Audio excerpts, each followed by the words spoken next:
ಅಶ್ವತ್ಥಾಮಾದಿ ಕರ್ಣಶ್ಚ ಸೈಂಧವಶ್ಚ ಜಯದ್ರಥ. ಇನ್ನು ಯಾರ್ಯಾರು ಇವರು ಮಹಾಪರಾಕ್ರಮಿಗಳಿದ್ದಾರೋ ಅವರನ್ನ ಭೀಮ ಅರ್ಜುನ ಅವರು ದೇ ವಿಲ್ ಟೇಕ್ ಕೇರ್ ಅಂತ ನಿಶ್ಚಯವಾಗಿದೆ. ಮಹಾಪರಾಕ್ರಮಿಯಾಗಿದ್ರೆ ಭೀಮ, ನಡೀತಿತ್ತು ಅಂತಂದ್ರೆ ಅರ್ಜುನ, ಸಾಧ್ಯವಿದ್ರೆ ಅರ್ಜುನ. ಹೀಗೆಲ್ಲ ವ್ಯವಸ್ಥೆ ಆಗಿದೆ. ದುರ್ಯೋಧನ ಸುತಃ ಸರ್ವೇ ಸಹ ತಥಾ ದುಶ್ಯಾಸನಸ್ಯ ಚ ಸೌಭದ್ರೇಣ ಕೃತೋ ಭಾಗ. ದುರ್ಯೋಧನನ ಮಕ್ಕಳು, ಕರ್ಣನ ಮಕ್ಕಳು ಹಾಗೂ ದುಶ್ಯಾಸನನ ಮಕ್ಕಳು ಅವರೆಲ್ಲರನ್ನ ಅಭಿಮನ್ಯು ಸಂಹಾರ ಮಾಡುವುದು ನಿಶ್ಚಯವಾಗಿದೆ. ದ್ರೋಣನ್ನ ಭಿಯಾಸ್ಯಂತಿ, ದೃಷ್ಟದ್ಯುಮ್ನಾದಿಗಳು, ದೃಷ್ಟದ್ಯುಮ್ನ ಹುಟ್ಟಿದ್ದೇ ದ್ರೋಣಾಚಾರ್ಯನ ಸಂಹಾರ ಮಾಡೋದಕ್ಕಾಗಿ. ಹಾಗಾಗಿ ಅವನು ಆ ಪಕ್ಷದಲ್ಲಿ ಇದ್ದಾನೆ. ಅವನ ಬಂದು ದುರ್ಯೋಧನ ದ್ರೋಣಾಚಾರ್ಯನ ಸಂಹಾರ ಮಾಡ್ತಾನೆ. ಹೀಗೆ ಒಂದೊಂದೊಂದೊಂದು ಒಬ್ಬೊಬ್ಬರನ್ನ ನಕುಲನನ್ನ ಯಾರು ನಕುಲ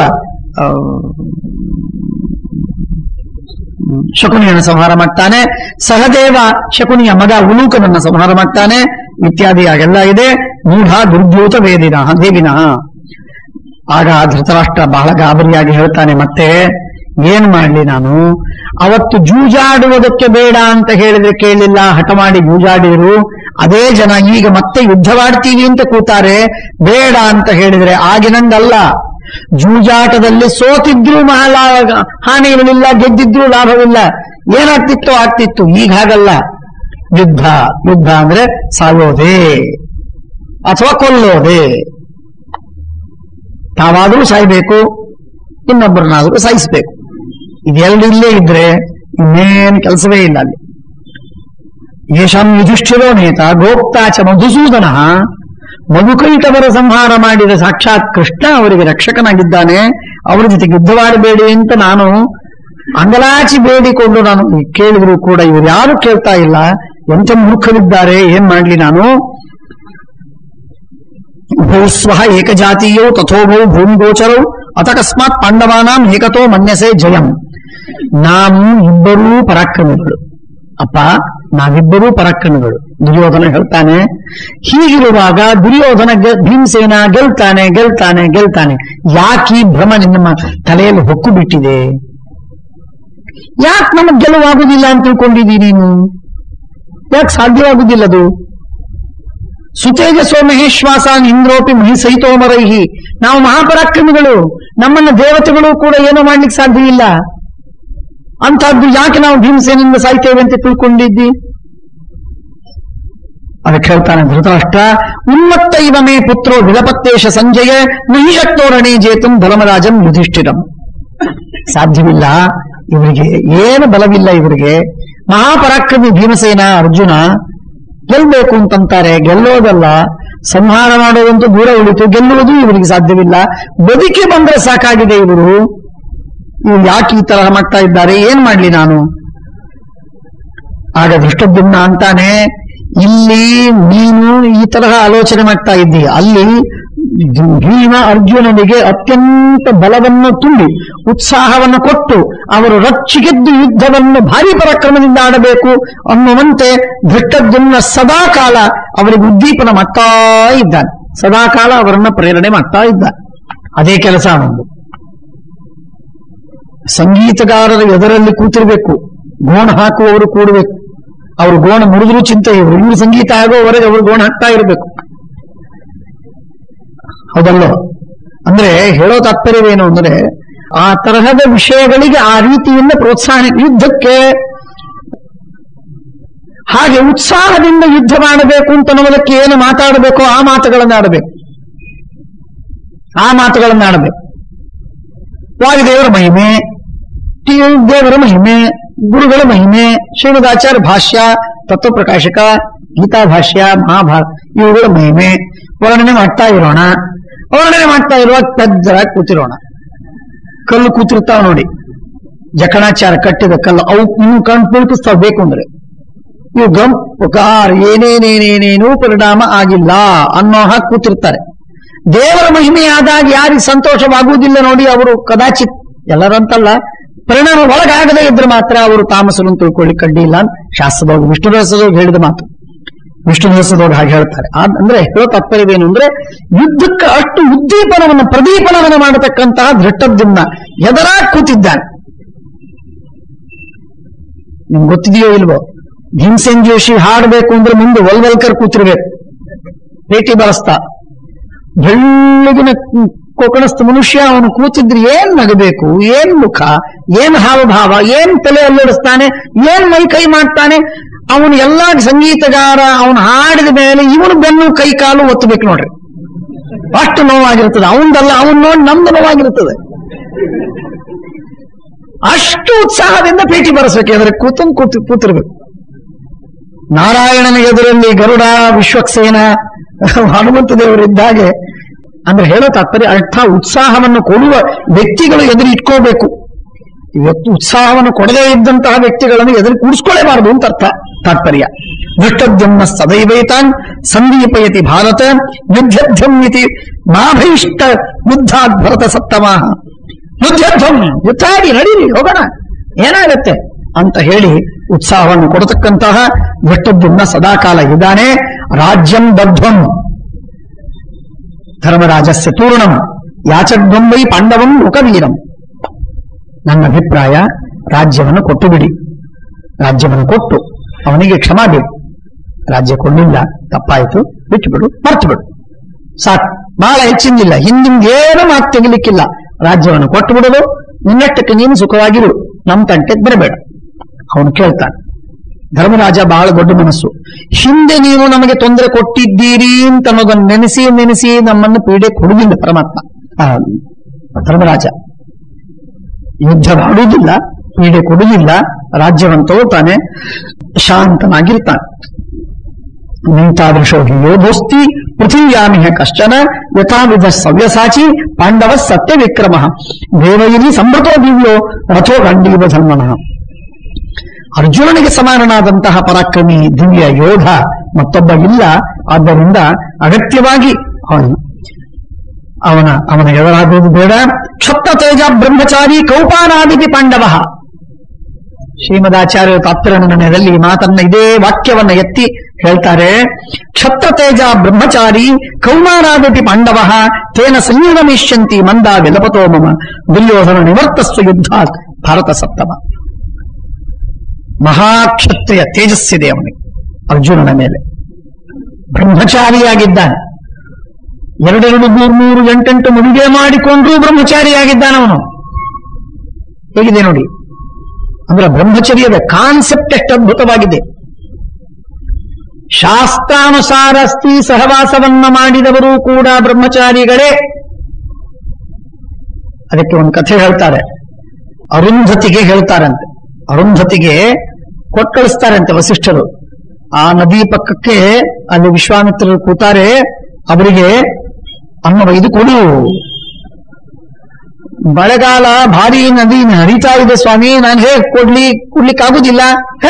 ನದಿ ಏನ್ ಮಾಡುತ್ತೆ, ನದಿ ಏನ್ ಮಾಡ್ತದೆ, ನದಿ ಹರಿತಾ ಇರುವಾಗ ನದಿ ಹೋಗಿ ಹೇಳು, ನಿತ್ಯೋಪವಾಸಿಯಾದಂತಹ ವಿಶ್ವಾಮಿತ್ರನಿಗೆ ನಾನು ಊಟವನ್ನು ಕೊಡ್ತಾ ಇದ್ದೇನೆ ಅಂತ ಹೇಳು.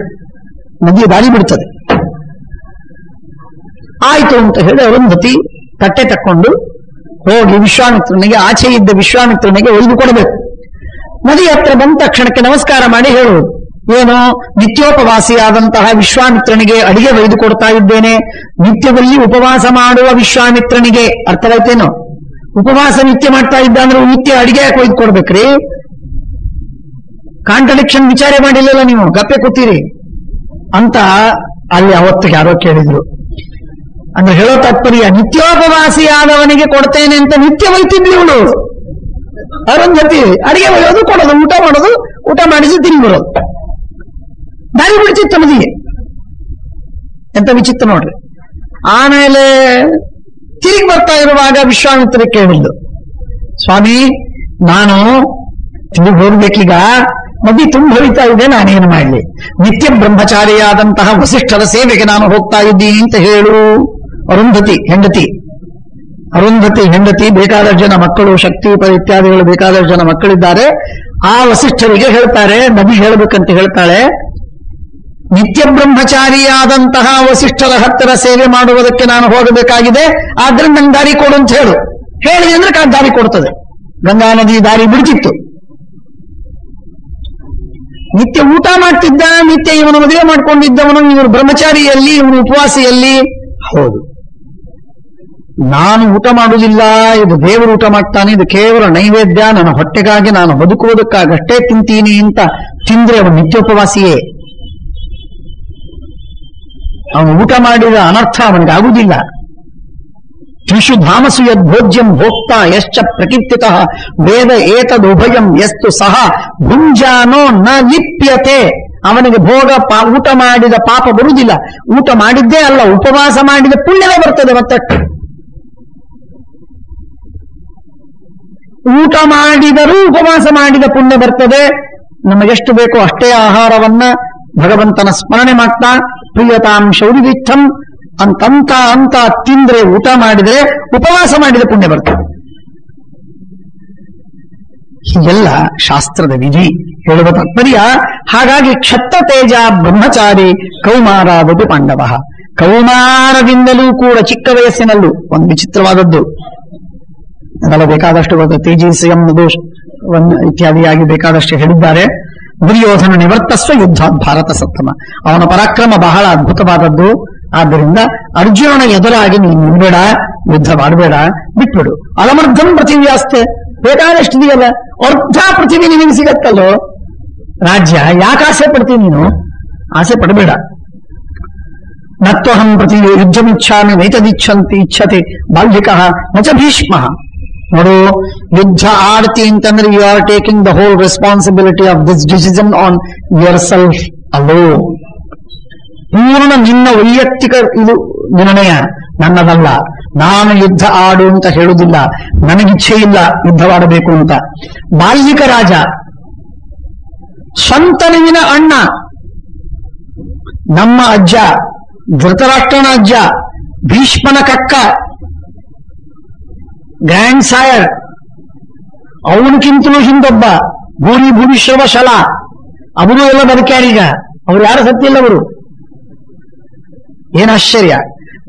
ಭೂರಿಶ್ರವ ಶಲ, ಬಾಲ್ಯೀಕ, ಇವರೆಲ್ಲರೂ ಶಂತನುವಿನ ಜೊತೆಗೆ ಕಂಟೆಂಪರರಿ. ಅವರ ಅಣ್ಣ ಬಾಲ್ಯೀಕ, ಆದರೆ ಶಂತನುವಿನ ತಂದೆ ಪ್ರತೀಪ ರಾಜನ ತಂದೆ ಭೂರಿಶ್ರವ ಶಲ.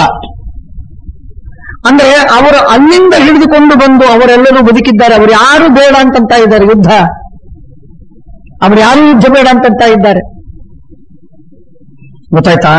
ಅಂದಮೇಲೆ ನಚ ಭೀಷ್ಮರಿಗೆ ಬೇಡ, ದ್ರೋಣಾಚಾರ್ಯ ಹೋಗಿ ಕೇಳ್ಕೋ ಬೇಡ ಅಂತ ಹೇಳ್ತಾ ಇದ್ದಾರೆ. ಅಶ್ವತ್ಥಾಮಾಚಾರ್ಯರು ಸರ್ವಥ ಬೇಡ. ಯಾಕೆ ಯುದ್ಧ ಮಾಡಬೇಕು ಸುಮ್ಮನೆ? ಏನ್ ನಮಗೂ ಅವರಿಗೂ ಏನು ಒಪ್ಪಂದವಾಗಬೇಕು ಅಷ್ಟನ್ನು ಒಪ್ಪಿ ಕೊಟ್ಟು ಬಿಟ್ಟರೆ ಮುಗಿದೋಯ್ತಲ್ಲ ಅಂತಾರೆ ಅಶ್ವತ್ಥಾಮಾಚಾರ್ಯ. ಅಶ್ವತ್ಥಾಮ, ನಾನು, ಬಾಲ್ಯಿಕ, ಭೀಷ್ಮ, ದ್ರೋಣ, ಸಂಜಯ, ಸೋಮದತ್ತ, ಶಲ, ಕೃಪ, ಸತ್ಯವ್ರತ, ಪುರಿಮಿತ್ರ, ಜಯ, ಭೂರಿಶ್ರವ ಯೇಷು ಸಂಪ್ರತಿ ತಿಷ್ಠೇಯು ಕುರವ ಪೀಡಿತ ಪರೈ ತೇ ಯುದ್ಧಂ ನಾರಿನಂದಂತಿ ತತ್ವಭ್ಯಂ ತರೋಚತಾಂ. ಯಾರಿಗೇ ನಿಮಗೆ ತೊಂದರೆಯಾದರೆ ಕೊನೆಗೆ ನಿಮ್ಮೆಲ್ಲರ ರಕ್ಷಣೆಗೆ ಬರಬೇಕಾದ ಯಾರು ಮಹಾಪರಾಕ್ರಮಿಗಳು ಅವರೆಲ್ಲರೂ ಕೂಡ ಬೇಡ ಬೇಡ ಬೇಡ ಅಂತ ಹೇಳ್ತಾ ಇದ್ದಾರೆ. ಕಿವಿ ತೆರೆದು ಕೇಳಿದ್ರೆ ಸಾಲುವುದಿಲ್ಲ. ಮನಸ್ಸಿನೊಳಗಿರುವಂತಹ ಬಯಸ್ ಅಂತಿರುತ್ತಲ್ಲ, ಪ್ರಿಜುಡಿಸ್ ಅಂತಿರುತ್ತಲ್ಲ, ದುರಾಗ್ರಹಗಳು, ಅವುಗಳನ್ನು ಸ್ವಲ್ಪ ಹಠಾಕೆ ನೋಡಬೇಕಿದನ್ನ. ಆ ದುರಾಗ್ರಹಗಳನ್ನ ಬದುಕಿ ಸರಿಸಿ ನೋಡಬೇಕಂದ್ರೆ ಎಲ್ಲ ಸರಿಯಾಗಿ ಅರ್ಥವಾಗುತ್ತೆ. ಏನ್ ಹೇಳ್ತಾನೆ? ಯೇಷು ಸಂಪ್ರತಿ ತಿಷ್ಠೇಯು ಕುರವ ಪೀಡಿತ ಪರೈ ತೇ ಯುದ್ಧಂ ಅಭಿನಂದಂತಿ ತತ್ವಭ್ಯಂ ತಾತ ರೋಚತಾಂ ನ ತ್ವಂ ಕರೋಷಿ ಕಾಮೇನ ಕರ್ಣಕಾರಯಿತಾತವ. ದುರ್ಯೋಧನ, ನೀನು ಪೆದ್ದು, ನೀನು ಯುದ್ಧ ಮಾಡ್ತಾ ಇಲ್ಲ, ನಿನ್ ತಲೆ ಇಲ್ಲ ಇಷ್ಟು ಯುದ್ಧ ಮಾಡಬೇಕು ಅಂತ. ನಿನಗೆ ಹಿಂದೆ ಛೂ ಬಿಟ್ಟ ಆ ಕರ್ಣ ಇದಾನಲ್ಲ, ಆ ಕರ್ಣ ಯುದ್ಧವಾಡು ಆಡು ಆಡು ಅಂತ ಹೇಳ್ತಾ ಇದ್ದಾನೆ ಹೊರತು ನೀನು ಆಡಬೇಕು ಅಂತ ನೀನು ಹೊರಟದ್ದಲ್ಲ. ನಾನು ಬೇಡ ಅಂತೀನಿ, ಸಂಜಯ ಬೇಡ ಅಂತಾನೆ, ವಿದುರಂತೂ ಸರ್ವತಾ ಬೇಡ, ಭೀಷ್ಮ ಬೇಡ, ದ್ರೋಣ ಬೇಡ, ಅಶ್ವತ್ಥಾಮ ಬೇಡ, ಕೃಪಾ ಬೇಡ, ಸಂಜಯ ಬೇಡ, ಸೋಮದತ್ತ ಬೇಡ, ಭೂರಿ ಬೇಡ, ಭೂರಿಶ್ರವ ಬೇಡ, ಶಲ ಬೇಡ, ಬಾಲ್ಯೀಕ ಬೇಡ, ಯಾರ್ಯಾರು ಬೇಡ ಅಂತಂತ ಇದ್ದಾರೆ. ಯಾರು ಬೇಕು ಅಂತನ್ನೋರು ಯಾರೂ ಇಲ್ಲ. ನೀನು ಬೇಕು ಅಂತಂತ ಇಲ್ಲ, ನಿನ್ನ ಇಚ್ಛೆಯಿಂದ ನೀನು ಯುದ್ಧ ಮಾಡ್ತಾ ಇಲ್ಲ. ನಿನ್ಗೆ ಅಷ್ಟೆಲ್ಲಿ ಅಕ್ಕಲ್ಲಿದೆ ಅಂತ ಅರ್ಥ. ಇನ್ನೊಂದು ಶಬ್ದದಲ್ಲಿ ಹೇಳೋದಾದ್ರೆ, ಅಷ್ಟೆಲ್ಲಿದೆ ನಿನಗೆ ತಲೆ ಇಲ್ಲ. ನತ್ವಂ ಕರೋಷಿ ಕಾಮೇನ ಕರ್ಣ ಕಾರಯಿತಾ ತವ. ಕರ್ಣ ನಿನ್ನಿಂದ ಯುದ್ಧವಾಡಿಸ್ತಾ ಇದ್ದಾನೆ. ಯುದ್ಧಕ್ಕೆ ಪ್ರಚೋದನೆ ಇನ್ಸ್ಟಿಗೇಟ್ ಮಾಡಿದವನು ಕರ್ಣ. ಗೊತ್ತಾಯ್ತಾ? ದುಶ್ಯಾಸನಶ್ಚ ಪಾಪಾತ್ಮ. ಹಾಗೂ ದುಶ್ಯಾಸನ ಮತ್ತು ಶಕುನಿಶ್ಚಾಪಿ ಸೌಬಲಃ. ಅವನ third in the list to instigate. ಯಾಕೆಂದ್ರೆ ಆ ಶಕುನಿ ಮೋಸ ಮಾಡೋದಕ್ಕಷ್ಟೇ ಅವನ ಮುಂದೆ. ಮೋಸ ಮಾಡೋದಕ್ಕೆ, ಅನ್ಯಾಯ ಮಾಡೋದಕ್ಕೆ, ಯುದ್ಧವಾಡೋದಕ್ಕೆ, ಕೆಟ್ಟದ್ದನ್ನು ಮಾಡೋದಕ್ಕೆ, ಬೈಯೋದಕ್ಕೆ, ಎಲ್ಲದಕ್ಕೂ ಕರ್ಣ ಬಂದಿದ್ದ ಪಾಪ. ಅಂದಿನಿಂದ ಯಾವಾಗಲೂ ಸಹಕಾರ ಮಾಡ್ತಾ ಇದ್ದ. ದುರ್ಯೋಧನ ಉವಾಚ ಹೇಳ್ತಾನೆ, ನಾಹಂ ಭವತಿ. ಬಹಳ ಮಹತ್ವದ ಮಾತು, ಅತಿ ಮಹತ್ವದ ಘಟ್ಟಕ್ಕೆ ಬರ್ತಾ ಇದ್ದಿ. ಈ ಸ್ಟೇಟ್ಮೆಂಟ್ ಏನಿದೆ ನೋಡಿ, ಬಹಳ ಮಹತ್ವದ ಮಾತು. ನಾಹಂ ಭವತಿ, ಅಪ್ಪ ನಿನ್ನ ಮೇಲೆ ಭಾರ ಇಟ್ಟು ನಾನು ಯುದ್ಧಕ್ಕೆ ತೊಡಗಿಲ್ಲ. ಅರ್ಥವಾಯ್ತಾ? ನಿನ್ನ ಮೇಲೆ ಭಾರ ಇಟ್ಟು ನಾನು ಯುದ್ಧಕ್ಕೆ ತೊಡಗಿಲ್ಲ. ನಾಹಂ ಭವತಿ ನ ದ್ರೋಣೆ. ದ್ರೋಣಾಚಾರ್ಯ ಮೇಲೆ ವಿಶ್ವಾಸ ಇದೆ ಅಂತ ತಿಳ್ಕೊಂಡಿ ನೀನು? ಅವರೆಲ್ಲ ಯಾರು ನನಗೆ ಬಲ ನಿಜವಾಗಿ ಬೆಲೆ ಕೊಡೋರಲ್ಲ. ನನ್ನ ಕೆಲಸ, ನನ್ನ ಉದ್ದೇಶವನ್ನು ಸಾಧಿಸೋರಲ್ಲ ಅವರು. ಅಲ್ಲ. ನಾಹಂ ಭವತಿ ನ ದ್ರೋಣೆ ನಾಶ್ವತ್ಥಾಮ್ನಿ ನ ಸಂಜಯೇ ನ ಭೀಷ್ಮೆ ನ ಚ ಕಾಂಬೋಜೆ ನ ಕೃಪೆ ನ ಚ ಬಾಲ್ಮಿಕೆ ಸತ್ಯಮೃತೆ ಪುರಮಿತ್ರೆ ಭೂರಿಶ್ವ ಶಿವ ಪುನಃ ಅನ್ಯೇಷು ವಾ ತಾವಕೇಶು ಭಾರಂ ಕೃತ್ವ ಸಮಾಹ್ವಯಂ. ಇವರೆಲ್ಲರ ಮೇಲೆ ಭಾರ ಹಾಕಿ ನಾನು ಯುದ್ಧಕ್ಕೆ ನಾನು ಆಹ್ವಾನ ಕೊಟ್ಟಿಲ್ಲ. ಹಾಗಾದರೆ ಅಹಂಚ ನಾನು ತಾತ ಕರ್ಣಶ್ಚ ಕರ್ಣ ರಣಯಜ್ಞಂ ವಿತತ್ಯ ವೈ ಯುಧಿಷ್ಠಿರಂ ಪಶುಂ ಕೃತ್ವ ದೀಕ್ಷಿತವು ಭರತರ್ಷಭ. ನಾನು ಕರ್ಣ ಇಬ್ಬರೇ, ನಾವಿಬ್ಬರೇ ಕೂಡಿ ಯುದ್ಧವಾಗಿ ಯುಧಿಷ್ಠಿರನನ್ನ ಯಜ್ಞ ಪಶುವಾಗಿ ಮಾಡಿ ಅವನನ್ನು ಕೊಂದು ನಮ್ಮ ಯಜ್ಞವನ್ನ, ನಮ್ಮ ಲೋಭವನ್ನ, ನಮ್ಮ ಲಾಭವನ್ನ, ರಾಜ್ಯವನ್ನ ಪಡಿಬೇಕು ಅಂತ ನಾವು ನಿಶ್ಚಯ ಮಾಡಿದ್ದೇವೆ. ಇದರಲ್ಲಿ ವಿವಾದವೇ ಬೇಡ. ನಾನು ಒಪ್ಪಿಲ್ಲ, ಅವನೊಪ್ಪಿಲ್ಲ, ಇವರೊಪ್ಪಿಲ್ಲ, ಯಾರೂ ಒಪ್ಪಬೇಕಾಗೇ ಇಲ್ಲ. ಯಾರೂ ಒಪ್ಪಬೇಕಾಗಿಲ್ಲ. ನಿನ್ನ ಮೇಲೆ ನಾನು ಬ್ಯಾಂಕ್ ಮಾಡೇ ಇಲ್ಲ, ಕೌಂಟು ಮಾಡಿಲ್ಲ. ಸುಮ್ಮನೆ ನೀನ ಕೇಳಿದೆಯಲ್ಲ, ಅವರೆಲ್ಲ ಅಷ್ಟು ದೊಡ್ಡ ಸಂಖ್ಯೆ ಇದೆ ಅಂತ, ನಮ್ಮಲ್ಲೂ ಇದೆ ಅಂತ ಅನ್ನೋದಕ್ಕಾಗಿ ನಾನು ಹೇಳಿದ್ದಟ್ಟೆ.